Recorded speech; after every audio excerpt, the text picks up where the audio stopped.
Տևոսյան 1 դրոպ 3 բնակելի համալիր։ Քո երազանքի բնակարանն արդեն պատրաստ է։ Գնիր բնակարան տարաժամկետ վճարման տարբերակով, վայելիր այն ամռանը։ Նիկոլ Փաշինյանը մի հայտարարություն արեց, բացատրելով, թե ինչու է փորձում Արարատի խոսույթից հրաժարվել։ Նա ասաց, որ եթե Արարատի խոսույթից չհրաժարվենք, ապա մեզ զենք չեն վաճառի։ Եվ բացատրում էր կամ էլ կվաճառեն օգտագործած զենք, հա։ Երբևէ Հայաստանի առջև զենք ձեռք բերելիս նման պայման դրվել է, որ երկրներից ենք ձեռք բերել, եւ արդյոք նման հարց առաջացել է երբևէ ինչ որ բանից հրաժարվելու։ Շնորհակալ եմ հրավերի համար։ Եթե որոշել է Նիկոլ Փաշինյանը Թուրքիայից զենք ձեռք բերի, երևի թե նման պահանջը կարող տրամաբանական լիներ, բայց բնականաբար Թուրքիան երբեք Հայաստանին զենք չի վաճառի։ Հետևաբար Նիկոլ Փաշինյանը հերթական մանիպուլյատիվ հայտարարությունը, հերթական խաբեությունը, սուտը, կեղծիքը եւ իբրև թե մի ինչ որ կարևոր բան, մի ինչ որ շատ ավելի կարևոր բանով փոխարինելու եւ ժողովրդին այսպես հեշտությամբ իր արժեվ դրված կապիտուլյացիոն պահանջները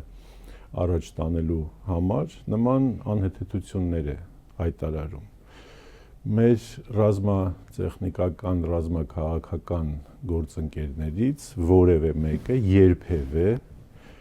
որևէ անհեթեթ պահանջ չի դրել։ Հայաստանի Հանրապետությունը ինչքան որ զենք է ձեռք բերել իր ամբողջ պատմության ընթացքում, միակ պահանջը եղել է այն, որ այն երրորդ երկրներին չպետք է վաճառվի։ Այսինքն զենքի հետ միասին ձեռք է բերվել նաև վերջնական սպառողի սերտիֆիկատը։ Այսինքն զենքը դու քո համար ես ձեռք բերում քո պաշտպանության, քո ռազմական կարիքները բավարարելու համար։ Եվ վերջ։ Չկան այլ պահանջներ։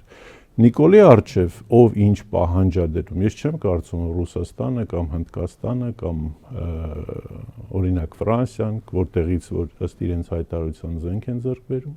նման պահանջներ դնում են կամ նման պահանջներ ընդհանրապես դրել են։ Բնականաբար Թուրքիան էլ, Ադրբեջանն էլ, նախկինում էլ, հիմա էլ միշտ փորձել են խոչընդոտել Հայաստանի ռազմատեխնիկական համագործակցությանը։ Մեր ժամանակ չեն կարողացել դա անեն բնականաբար։ Հիմա գուցե կարողանում են դա անել, բայց սա Հայաստանի Հանրապետության իշխանությունների կապիտուլյացիոն թուլամորթ բնույթն է։ Այստեղ ուրիշ խնդիր չկա։ Եվ նաև այն հանգամանքը, որ Նիկոլ Փաշինյանը եւ իր կառավարությունը հենց աշխատում են Հայաստանի Հանրապետության կենսական շահերի դեմ։ Տեսեք, սիմվոլներն էլ ունեն իրենց շատ կարևոր նշանակություն եւ դերակատարություն, հա, որպես առաջին քրիստոնեական երկիր Արարատ սարի նկարագրությունը մեր սահմանադրության մեջ, պատկերը մեր զինանշանի վրա եւ ընդհանրապես խորհրդանիշը հայ ժողովրդի կյանքում, դա վերածնունդի, դա քրիստոնեական արժեքաբանության, դա բիբլիականության, աստվածաշնչյան հա երևույթ է։ Դա էլ փորձում են արմատախիլ անել մեր հիշողություններից, մեր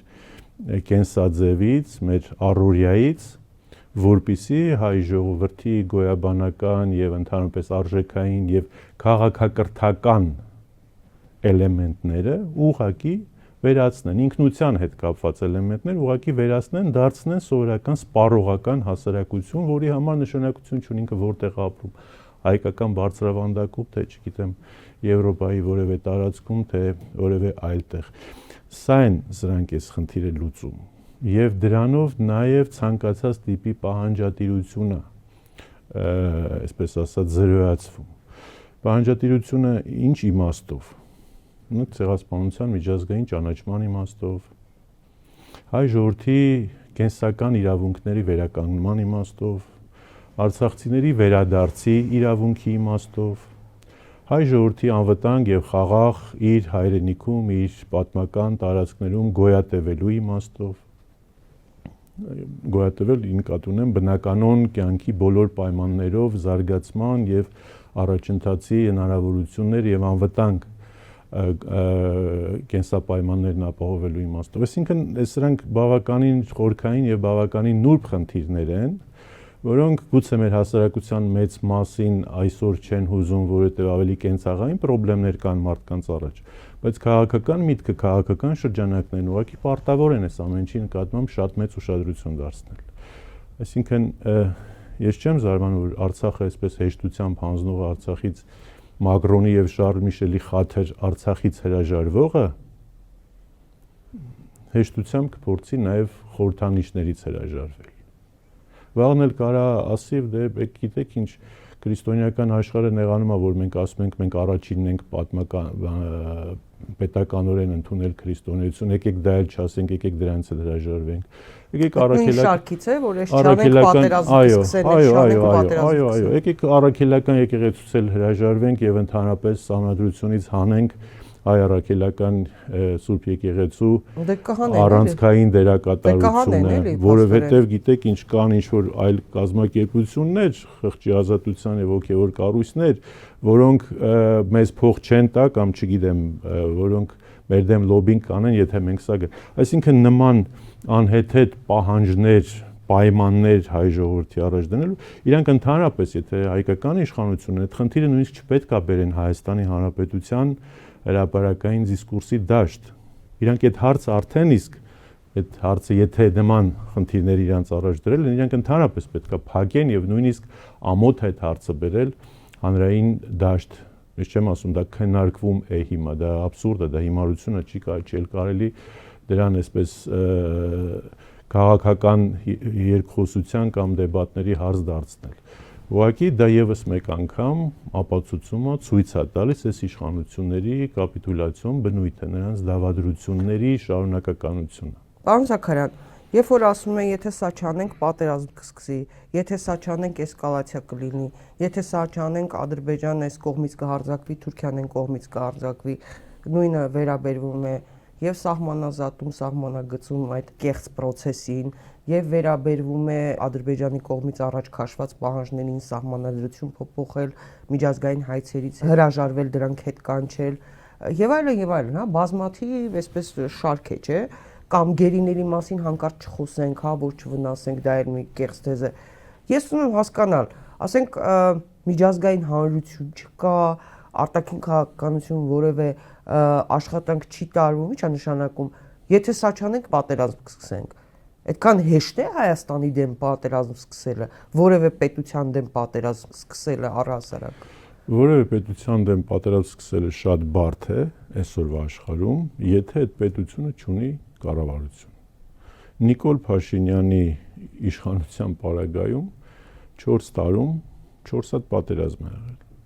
4 հատ ագրեսիա է եղել, ասենց ասեմ։ Հայաստանի տարածքային ամբողջականության դեմ, Արցախի ամբողջական օկուպացման դեմ։ Եվ դա գալիս է նրանից, որ այս իշխանություն կոչվածները, որոնք որ միակ եւ թիվ 1 պատասխանատուն են Հայաստանի եւ երաշխավորն են սահմանադրությամբ իրանց վրա դրված այդ երաշխավորի դերակատարությունը։ Հայաստանի հայ ժողովրդի անձեռնմխելիության, տարածքային սահմանների պաշտպանության եւ ընդհանուր անվտանգային միջավայրի ապահովման, իրանք այդ խնդիրը չեն լուծում, չեն կարողանում լուծեն կամ չեն ցանկանում լուծել, եւ այդ ամբողջ, այսպես ասած, պատասխանատվության բեռը թեքում են դեպի ժողովուրդ, ասում վախացնելով, շանտաժով, իրենց ոչի մեջ։ Սահմանադրությունը փոխենք, որպեսզի պատերազմ չսկսի, բանակը թույլատնենք, կրճատենք, չսպառազինվենք, չգիտեմ, թույլ տանք Ադրբեջանը, որ ձեր դեմ չեք զինվում, բան դեմ եք զինվում։ Թույլ տանք Ադրբեջանը թող վերահսկողություն ունենա նաև բանան, այդ որ ասում է փոխադարձ վերահսկողություն սահմանենք երկու կողմերի, բարձա չէ որ Ադրբեջանը թույլ չի տալու գնաս իրանց հա ընդհանրենք բանի օդանավակայաններից մեկում դու տեսնես թե ասենք ինչ ավիացիոն ինչ սպառազինություններ ունեն կամ ինչ նպատակներ, ինչ մտահղացում ունի թշնամին առաջիկայում քո տարածք, երբ որ ինքը չի էլ թաքցնում, երբ որ Արևմտյան Ադրբեջանի այսպես կոչված կամ Զանգեզուրի այսպես կոչված թեզը իրանց մոտ պաշտոնական քարոզչության մաս է դարձել։ Սրանք բոլոր նազդանշաններ են, որոնք խելացի եւ ապագան տեսնող քաղաքական գործիչները այս ամեն ինչից հետեւություններ են անում եւ դրան հակաքայլեր են ձեռնարկում։ Սրանց հակաքայլն է, որ եկեք թշնամիների ասածները, թշնամու ասածները անենք, որպեսզի պատերազմ չսկսի։ պատերազմով վախեցնող իշխանությունը, սեփական ժողովրդին պատերազմով վախեցնող իշխանությունը ասում է մի բան. ես իզորու չեմ ձեզ պաշտպանելու։ Սա է նշանակում։ Կամ ես չեմ ուզում ձեզ պաշտպանեմ, կամ ես չեմ կարողանում ձեր շահերը, ձեր կենսական շահերը պաշտպանել, կամ ես չեմ կարողանում ձեր գոյության եւ կյանքի իրավունքը ձեր իսկ սուվերեն տարածքում պաշտպանել։